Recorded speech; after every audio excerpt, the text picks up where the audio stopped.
ভগবান বলছে এই জগতের এই মাটি এই থাকার জন্য সব ব্যবস্থা আমি দিয়েছি, সূর্যের আলো আমি দিচ্ছি, চন্দ্রের কিরণ আমি দিচ্ছি, এমনকি বেঁচে থাকার জন্য অক্সিজেনটুকু আমি দিচ্ছি। শুধু তাই নয়, তুমি যে আহারটা করছো সেই আহারটা হজম করানোর জন্য জঠরাগ্নি রূপে আমিই আছি তোমার পেটের ভিতরে। তোমার হজম করারও ক্ষমতা নেই, আমি তোমাকে হজম করাই।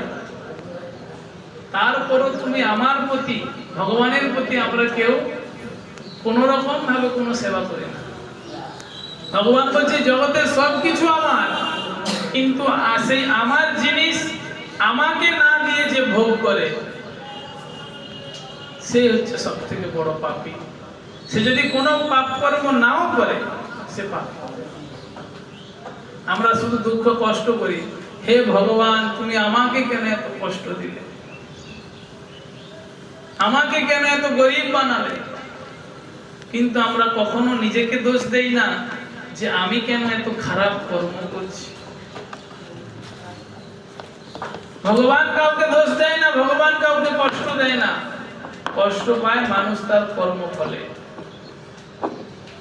আজকে আপনি খারাপ কর্ম করছেন, সেই খারাপ কর্মের ফলস্বরূপই আপনি শাস্তি ভোগ করছেন, এটাই আমরা বুঝতে পারছি না।